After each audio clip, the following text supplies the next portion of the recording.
सकाळची वेळ असते. नियती नेहमीप्रमाणे सकाळी लवकर उठून घरापुढचा कचरा साफ करत असते. जणू का तिच्यासाठी हे दररोजचं काम असतं, कारण तिच्या सावत्र आई अक्षराला ती अजिबात आवडत नसते. बिनकामाची कुठली कशा कामाची नाही, का आली साडेसाती काय माहिती, सावत्र ते सावत्र शेवटी. नियतीचे बाबा तिच्याशी खूप प्रेम करत असतात आणि जोपर्यंत ते असतात तोपर्यंत तिला जास्त काही बोललं जात नाही. पण एकदा नियतीचे वडील घरातून बाहेर गेले की तिची सावत्र आई तिचा खूप छळ करत असते.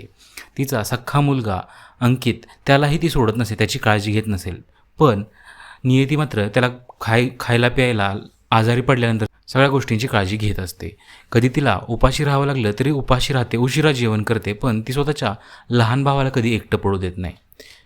एक दिवशी तिच्या लहान भावाला खूप ताप आला असतो, तर अक्षरा म्हणते मी त्याला बघणार नाही, कंटाळा आलाय सारखं तुमची दुखणी काढून.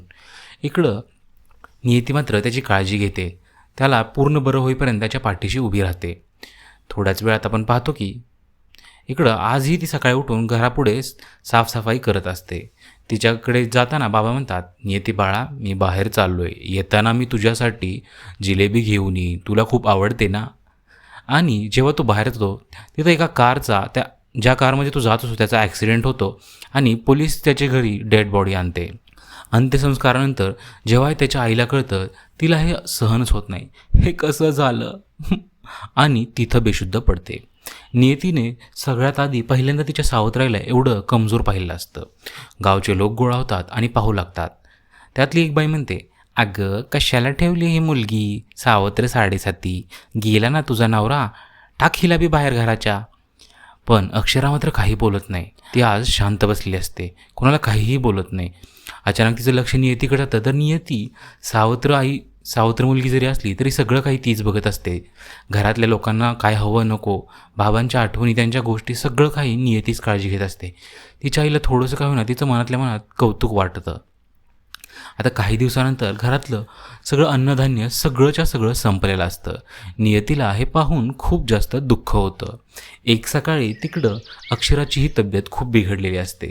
कुपोषण, अन्न वेळेवर न मिळणं आणि घराचं टेन्शन याने ती खूप आजारी पडली असते.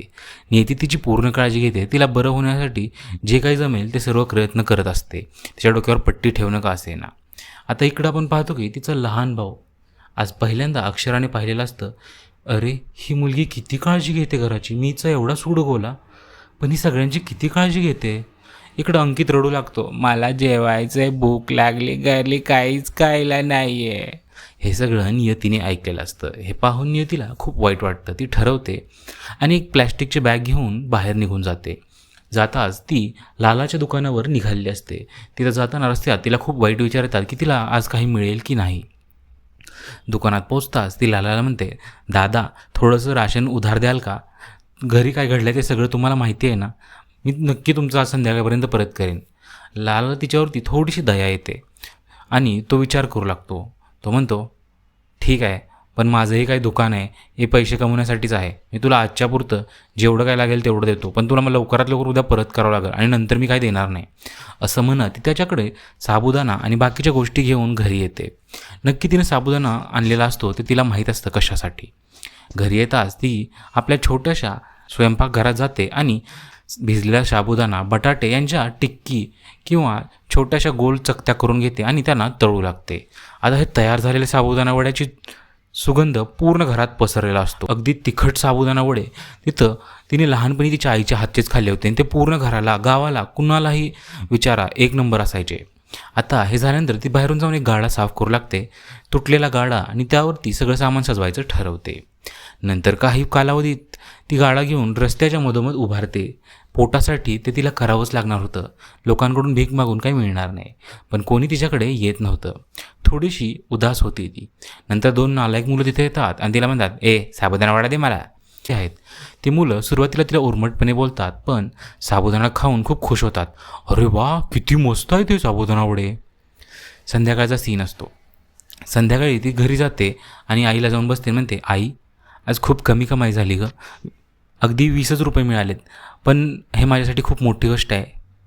तिची आई हे सगळं पाहत असते. तिला तिच्या मुलीचं कौतुक वाटू लागलं असतं. सावत्र जरी असली तरी ती खूप कष्ट घेते हे तिला दिसत असतं. दुसऱ्या दिवशी ती आणखी साबुदाणा वडे बनवू लागते आणि राहिलेल्या साबुदाणा बटाटे सगळ्यांचं मिळून तिने चकत्या तयार केलेल्या असतात. आता त्या टिक्क्या तळून झाल्यानंतर ती म्हणते, मला ह्यांचं काहीतरी करावं लागेल, आज देवा माझं गिराईक जास्त होऊ दे.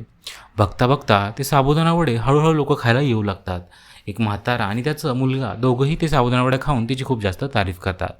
ती इकडे तिकडे पाहते की लोक का येत नाही आहेत आणि रात्री तसंच निघून जाते. दुसऱ्या दिवशी सकाळी आपण पाहतो ती आता एक मोठा बोर्ड लावला असतो की तिखट साबुदाणा वडे आणि तिथं विकू लागते.